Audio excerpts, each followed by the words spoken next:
Hello students, welcome to my VR Study Pro YouTube channel. Today we are going to learn subject SST of class 7 and this is the part of civics and lesson name is how do state governments work. Okay, this is a part 2 of this lesson. इसके पहले हमने part 1 discuss किया था इस lesson को, उसमें हमने कुछ पॉइंट्स के बारे में जानकारी देखी थी, है ना। मतलब स्टेट गवर्नमेंट किस तरह से वर्क करती है ना। उसमें क्या कौन कौन से स्टेट एग्जीक्यूटिव बॉडी होती है ना। उसमें गवर्नर होते हैं, चीफ मिनिस्टर होता है ना। ये सारी चीजें हमने उसमें डिस्कस की थी। जो और जैसे गवर्नर के नीचे होता है चीफ मिनिस्टर, उसके नीचे होता है काउंसिल ऑफ मेंबर्स, है ना, एग्जीक्यूटिव में। फिर लेजिस्लेचर, ठीक है, जुडिशरी से 3 पार्ट होते हैं। हमने एग्जीक्यूटिव के बारे में डिस्कस किया था। आज हम इस पार्ट 2 में जो स्टेट लेजिस्लेचर है उसके बारे में डिस्कस करेंगे, ठीक है। तो पहला पॉइंट है स्टेट लेजिस्लेचर। स्टेट लेजिस्लेचर में 2 ऐसे ग्रुप्स होते हैं, 2 उसमें बॉडीज होती है। एक है विधानसभा और दूसरे है विधान परिषद, ठीक है। तो इस जैसे सेंट्रल लेजिस्लेचर में 2 होते हैं बॉडीज, कौन से, एक लोकसभा और राज्यसभा। उसी तरह से यहाँ पे भी स्टेट लेजिस्लेचर में 2 बॉडीज है, विधानसभा और विधान परिषद, ठीक है। तो हम इसमें सबसे पहले देखते हैं Vidhansabha. The Vidhansabha is the lower house of the state legislature.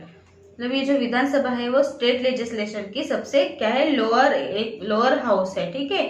It is composed of the representatives directly elected by the people from state constituency.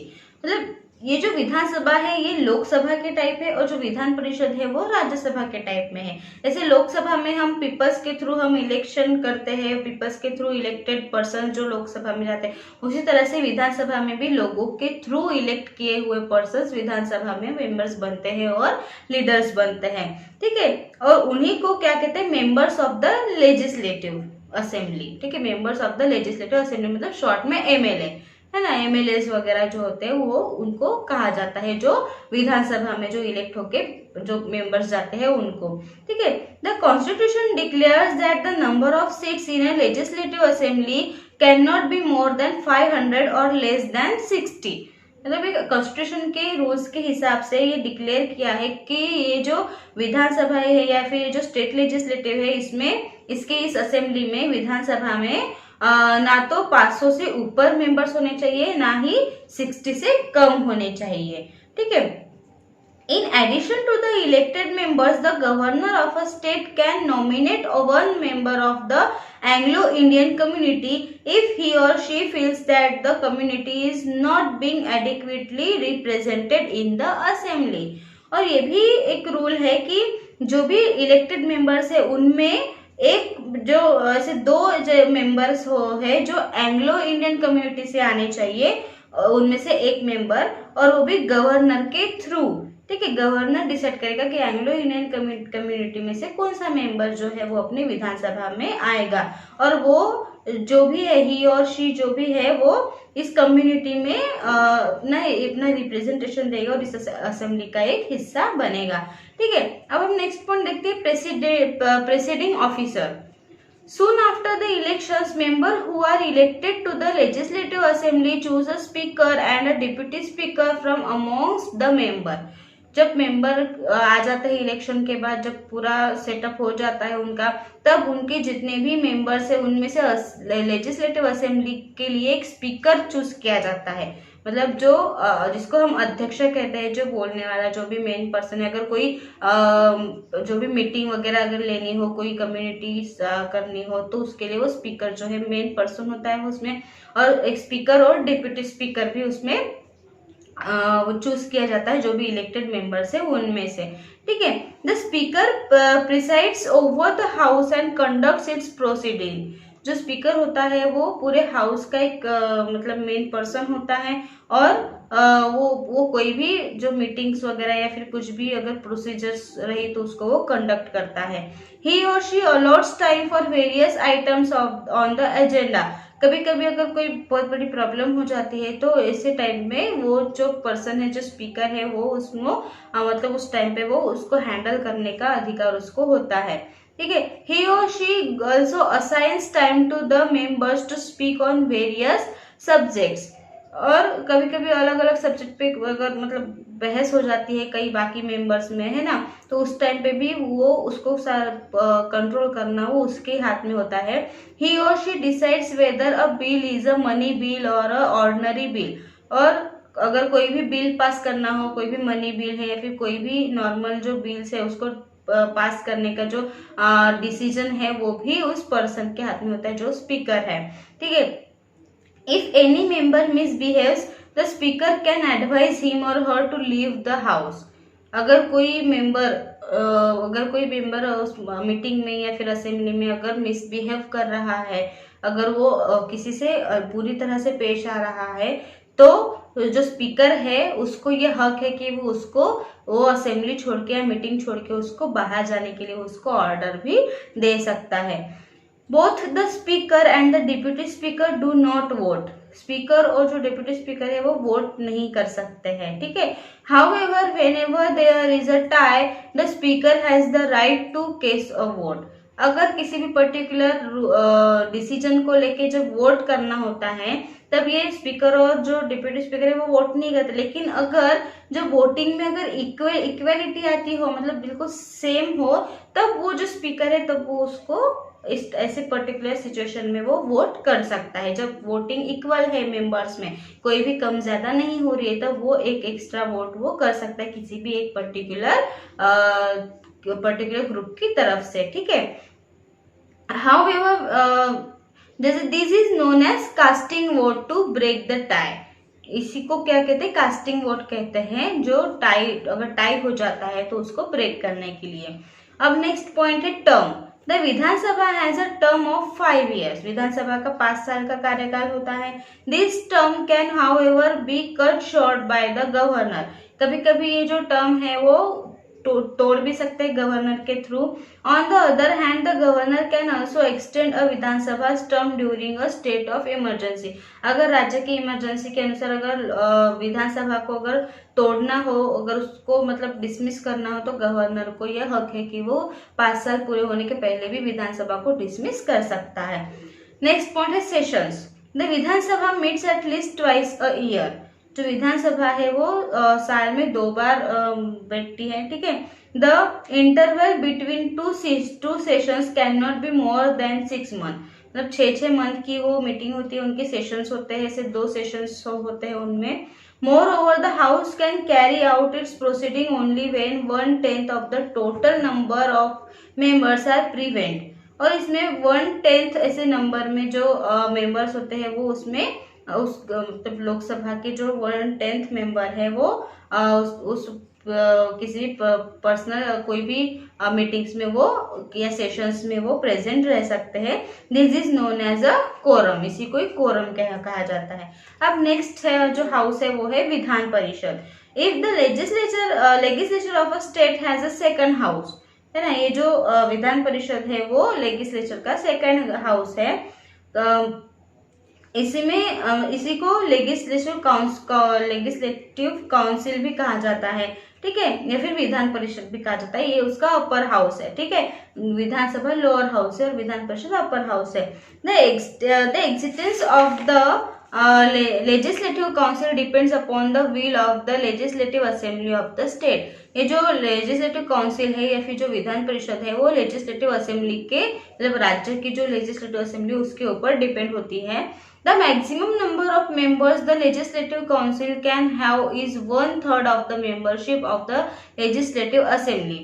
मतलब ज्यादा से ज्यादा जो लेजिस्लेटिव काउंसिल के जो मेंबर्स है वो कितने मेंबरशिप में होते हैं? ज्यादा से ज्यादा 1/3, है ना, मतलब 1/3 1/3 ऐसे मेंबर जो है वो उस लेजिस्लेटिव असेंबली के मेंबर्स बन सकते हैं। It can not have less than 40 members. वो 40 से कम नहीं होने चाहिए। Unless approved by an act of parliament. अगर ऐसा होता है तो पार्लियामेंट के कायदे के अनुसार उसको अप्रूवल किया जाता है। A member of the legislative council is known as MLC. जो लेजिस्लेटिव काउंसिल के जो मेंबर है मतलब विधान परिषद के जो मेंबर्स है उनको एमएलसी कहा जाता है। ठीक है। जैसे विधानसभा के मेंबर्स को एमएलए कहा जाता है, वैसे विधान परिषद के जो मेंबर्स है उनको एमएलसी कहा जाता है। Okay. unlike the legislative assembly which is elected directly by the people, the legislative council is indirectly elected by a body electors. मतलब जो लेजिस्लेटिव असेंबली में जो डायरेक्ट जो मेंबर्स को इलेक्ट किया जाता है, उन्हीं लोगों को लेजिस्लेटिव काउंसिल में इनडायरेक्टली उनको इलेक्ट किया जाता है. मतलब डायरेक्टली मतलब लोगों के थ्रू, है ना, और इनडायरेक्टली मतलब उन्हीं मेंबर्स के वोटिंग के थ्रू उनको उसमें मेंबर बनाया जाता है विधान परिषद में. ठीक है, उसके लिए कोई भी वोटिंग नहीं होती, उसकी जो वोटिंग है उन्हीं के बीचों में होती है. The electors exercise this power on behalf of the people. और जो भी ये कामकाज है इलेक्टर्स का, वो सारा पीपल्स के मतलब पीपल्स के पावर में नहीं होता है. अब है compositions. The composition of the legislative council is as follows. जो कंपोजिशन से लेजिस्लेटिव काउंसिल के वो कुछ ऐसे नीचे दिए गए हैं. First is 1/3 members of the legislative council are elected by the legislative assembly. मतलब जो लेजिस्लेटिव असेंबली है उसमें से 1/3 मेंबर्स लेजिस्लेटिव काउंसिल में आने चाहिए, इलेक्टेड होने चाहिए. सेकेंड है 1/3 members of the legislative council are elected by the members of the local bodies in the state. और ये जो 1/3 मेंबर्स है जो लेजिस्लेटिव काउंसिल में जो इलेक्टेड होके आते हैं, वो लोकल मतलब स्टेट के कुछ किसी लोकल बॉडीज में, लोकल बॉडीज के मेंबर्स होने चाहिए. ठीक है, मतलब लोकल बॉडीज मीन्स जैसे ग्राम सभा है, ग्राम पंचायत है, नगर परिषद है, ऐसे जगहों के वो कोई ना कोई मेंबर्स वो होने चाहिए. ठीक है. 1/12 members of the legislative council are elected by teachers who have taught in secondary schools and above for more than 3 years. और ये जो इस लेजिस्लेटिव काउंसिल के जो इलेक्टेड मेंबर्स है वो कुछ ऐसे 1/12 मतलब 1/12 मेंबर्स जो है वो टीचर्स, किसी भी टीचर्स के थ्रू उनका इलेक्शन होता है. मतलब जैसे जो किसी सेकेंडरी स्कूल्स में पढ़ा रहे हैं और 3 साल से ज्यादा उनका मतलब टीचिंग एक्सपीरियंस है, ऐसे लोगों से वो इलेक्शन किया जाता है. ठीक है. 1/12 members of the legislative council are elected by the graduates of any university in India. और वो जो 1/12 मेंबर्स के जो इलेक्शंस होते हैं जो टीचर्स के थ्रू, तो वो जो मेंबर्स है वो किसी भी यूनिवर्सिटी में से कम ग्रेजुएशन उनका कंप्लीट होना जरूरी होता है. The rest of the 1/6 members are not elected. अगर 1/6 मेंबर्स अगर होते हैं तो वो उनको इलेक्ट नहीं किया जाता है. They are nominated by the governor and consist of persons who have distinguished themselves in the fields of art, literature, science, social service और द कोऑपरेटिव मूवमेंट्स. फिर ये जो 1/6 मेंबर्स है, इनका जो नॉमिनेशन है, इनमें कौन से लोग आते हैं उन 6 मेंबर्स में, जो जैसे कोई फील्ड किसी आर्ट में, अगर कोई आर्ट की फील्ड में अगर कोई काम करता हो, या फिर कोई लिटरेचर हो, या फिर साइंस की कैटेगरी के कोई पर्सन हो, या फिर सोशल सर्विस के हो, या फिर कोई भी कोऑपरेटिव मूवमेंट्स के अगर जो भी मेंबर्स है वो उनको उसमें इलेक्ट किया जाता है. अब नेक्स्ट पॉइंट है presiding officers. The members of the legislative council choose one person from amongst themselves as the chairperson and another person as the deputy chairperson to preside over its sessions. अब जैसे विधानसभा में speaker और जो deputy speaker जैसे choose किया होता है ना सेशंस को संभालने के लिए, उसी तरह यहाँ पे किसको चूज किया होता है लेजिस्लेटिव काउंसिल में, विधान परिषद में जो चेयरपर्सन और डेप्यूटी चेयरपर्सन, ऐसे 2 पर्सन को उसमें चूज किया जाता है. The chairperson and the deputy chairperson perform the same functions in the legislative council as the speaker and the deputy speaker in the legislative assembly.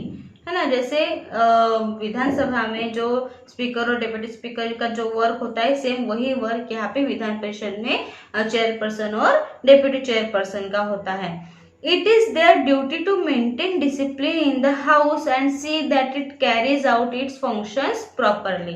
इनका यही काम होता है कि जो उनकी ड्यूटी होती है कि जो हाउस है उनका, विधान परिषद है ना, वहाँ पे डिसिप्लिन मेंटेन करना और कुछ भी ऐसे फंक्शंस है उसको प्रॉपरली हैंडल करना, कैरी करना, ये सारे काम जो है वो चेयरपर्सन और डेप्यूटी चेयरपर्सन के होते हैं. अब हम देखते हैं टर्म्स.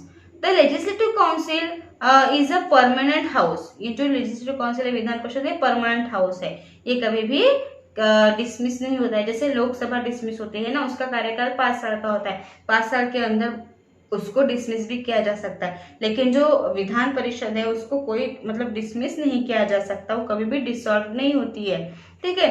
और each member of the legislative council has a term of 6 years.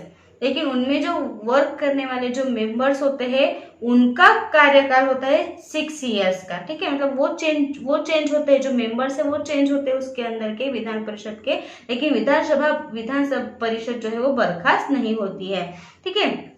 1/3 of its members retired after every 2 years. और उनमें से कुछ जो 1/3 जो मेंबर्स होते हैं इलेक्टेड मेंबर्स, वो हर 2 साल में उनका डबल इलेक्शन होता है। और वो जो 1/3 मेंबर्स है वो क्या होते हैं, रिटायर्ड होते हैं, और उनके जगह दूसरे 1/3 मेंबर्स उसमें ऐड किए जाते हैं। Hence elections take place only to fill those vacancies. मतलब तभी उसका इलेक्शंस होता है जब वहां पे वैकेंसीज निकलती है हर 2 साल में, जो 1/3 मेंबर्स जो रिटायर्ड होते हैं, और तब उसमें जो इलेक्शंस होते हैं जब उसमें वैकेंसी निकलती है, ओके। अब नेक्स्ट है qualifications of membership to the 2 houses. इन दोनों हाउसेस में मेंबरशिप लेने के लिए क्या क्वालिफिकेशन होना जरूरी है। पहला तो है ही और she should be a citizen of India, वो इंडिया की नागरिक होनी चाहिए। सेकंड है कि उसकी जो एज है वो 25 ईयर्स तक की होनी चाहिए, 25 ईयर्स के नीचे नहीं, 25 ईयर्स या फिर 25 ईयर्स के ऊपर, मतलब कम से कम 30 तक, 30 से कम नहीं, ठीक है, आई मीन 30 से ज्यादा नहीं। और तीसरा जो क्वालिफिकेशन है वो है he or she should not hold any office of profit under the government। मतलब गवर्नमेंट के अंडर में वो किसी भी ऑफिस या फिर कोई भी इसमें जॉब करने वाला पर्सन नहीं होना चाहिए, ठीक है। और फोर्थ है his or her name should be on the voter list। तो उनका नाम वोटर लिस्ट में बिल्कुल होना चाहिए, ठीक है। अब नेक्स्ट पॉइंट है functions of the state legislature. मतलब स्टेट लेजिस्लेचर के क्या फंक्शंस है। A state legislation makes law that apply only to the state concerned. A list of subjects on which a state can make laws is described by the constitution as the state list। जो state legislature है वो जो laws बनाते हैं और उसको apply करते हैं, वो सिर्फ अपने स्टेट के अंडर में उसको उन लॉज को अप्लाई कर सकते हैं, क्योंकि सेंट्रल लेवल पे करने के लिए सेंट्रल लेजिस्लेचर है ना, केंद्रीय विधिमंडल है ना। ये जो स्टेट विधिमंडल है, राज्य विधिमंडल है, तो इसका जो भी लॉ है या जो भी डिसीजन है वो सिर्फ स्टेट के अंडर में ही होते हैं, ठीक है। और वो जो भी लॉज वगैरह डिस्क्राइब करते हैं कॉन्स्टिट्यूशन के थ्रू, उसको स्टेट लिस्ट कहा जाता है। This subjects include agriculture, land revenue, public health, law and order. तो ये जो सब्जेक्ट्स है, जो सब्जेक्ट है जिसके बारे में कोई भी लॉज बना सकते हैं वो है एग्रीकल्चर, मतलब खेती बाड़ी के ऊपर कोई भी नया रूल वो बना सकते हैं, या फिर लैंड रेवेन्यू के ऊपर, है ना, या फिर पब्लिक हेल्थ के ऊपर, या फिर लॉ एंड ऑर्डर के ऊपर, ठीक है। A state legislature can make laws as well as abolish outdated ones. State legislature जो है वो कुछ ऐसे भी लॉ बना सकते हैं जो आउटडेटेड हो चुके हैं, उसको कुछ मतलब उसको रिव्यू कर सकते हैं, है ना। Sometimes changes in the constitution known as amendments have to be made. Changes in the constitution that relate to the state can only be brought about after they have been approved by at least half the members of the state legislature।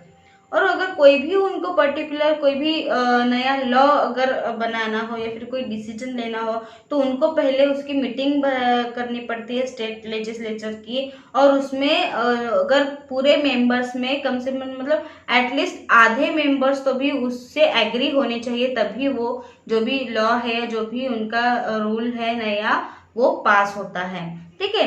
अब है making of laws. Every law is essentially drafted as a proposal. This proposal is presented in the form of a bill in the legislature। मतलब हर एक जो law है वो एक proposal के through होता है, प्रपोजल के तरह होता है, और ये जो प्रपोजल है वो एक बिल जो है स्टेट लेजिस्लेचर के सामने एक बिल प्रेजेंट करता है। Bills are of two types, bills के दो टाइप होते हैं, एक है ऑर्डिनरी बिल और दूसरा है मनी बिल। ठीक है, the Vidhan Sabha and Vidhan Parishad have unequal powers with regard to the passage of bills. Vidhansabha और विधान परिषद में अनइक्वल पावर्स है जब मतलब किसी भी बिल्स को पास करने के लिए। ठीक है, इन दोनों में कोई भी इक्वल पावर्स नहीं है। ठीक है, अब है और पहला जो हम देखेंगे वो है ordinary bills. An ordinary bill can be introduced in the upper of और लोअर हाउस। ये जो ऑर्डिनरी बिल है वो अपर हाउस या फिर और लोअर हाउस दोनों में ही दिया जाता है। ठीक है, after the tabling of the bill it is discussed, debated and then voted upon. तो ये जो ऑर्डिनरी बिल होता है उसको पहले उसके ऊपर पहले मीटिंग होती है, डिस्कस होता है, कुछ ऐसे डिबेट्स होते हैं, मतलब कोई अगर किसी को वो एक्सेप्ट है किसी को नहीं है तो इसमें उनका कुछ डिबेट होता है, उसके बाद वोट किए जाते हैं और जिसके थ्रू उस बिल के मतलब पॉजिटिव है या फिर नेगेटिव अगर जो वोट ज्यादा आते हैं वही क्या है रियल डिसीजन होता है।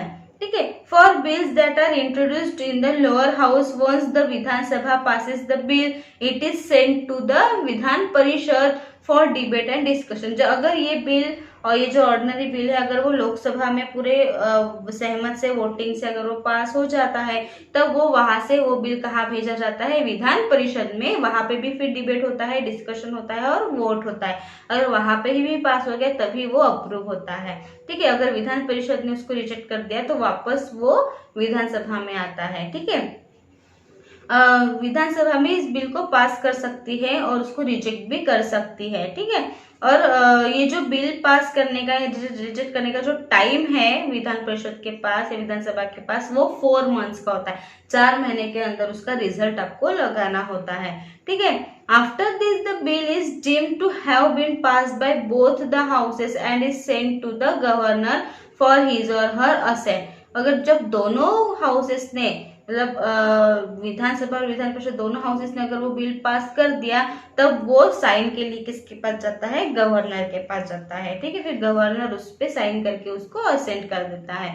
If the bill is introduced in the Vidhan परिषद and rejected in the Vidhan Sabha that is the end of the bill. अगर विधान परिषद उसको एक्सेप्ट करती है उस बिल को उसको और अगर विधान परिषद अगर एक्सेप्ट करती है और अगर विधानसभा उसको रिजेक्ट करती है तो भी वो बिल का क्या हो जाता है, एंड हो जाता है। मतलब उस बिल का कोई भी फिर आगे कुछ भी उसका वर्क नहीं होता है। ठीक है, अगर विधान परिषद ने रिजेक्ट किया तो फिर से एक बार विधानसभा उस पर डिस्कस कर सकते हैं, लेकिन अगर विधानसभा ने ही उसको अगर मतलब रिजेक्ट कर दिया तो फिर वो बिल वहीं पे खत्म हो जाता है। ठीक है, अब हम देखते हैं money bills. A money bill can not originate in the legislative council. जो मनी बिल है वो लेजिस्लेटिव काउंसिल में कोई भी ओरिजिनल नहीं आता है। ठीक है, the speaker of the legislative assembly certifies a bill as a money bill. It is introduced in the legislative assembly and then sent to the Vidhan Parishad which can only make recommendations। मतलब जो money bill है वो legislative assembly में आता है, पहले विधानसभा में आता है, विधानसभा उस पर डिस्कस करती है, उसके बाद वो विधान परिषद में भेजी जाती है सिर्फ कुछ ऐसे रिकमेंडेशन के लिए। ठीक है, it can delay the passing of the money bill for 14 days after which it is considered as passed by both the houses and is sent to the governor for approval। और इस bill को पास करने के लिए विधान परिषद के पास 14 days होते हैं। 14 days के अंदर अगर वो पास कर मतलब उस बिल को पास किया तो फिर वो कहा जाता है गवर्नर के पास जाता है उसको अप्रूव करने के लिए। The state budget is a form of a money bill. The income and expenditure of the state and the allocation of resources to the different departments is dealt in the budget। तो state मतलब पूरे राज्य का जो budget है उसके ऊपर वो मनी बिल बनाया जाता है।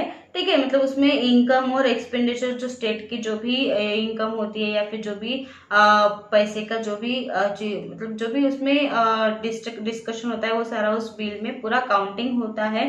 ठीक है, और जो भी अलग अलग डिपार्टमेंट के ऊपर जो भी पैसा लगा है जो भी खर्चा हुआ है वो सारा बजट जो है वो मनी बिल में किया जाता है। तो स्टूडेंट्स ये लेसन यहीं पे खत्म होता है। ठीक है, आज का इस लेसन का पार्ट 2 था how to state government work. ठीक है। अगर आज के इस लेसन के आज के इस टॉपिक में हमने जो भी पॉइंट्स हमने डिस्कस किए हैं उसके बारे में अगर आपको कोई भी डाउट हो तो आप मुझे कमेंट बॉक्स में जरूर पूछें। Thank you.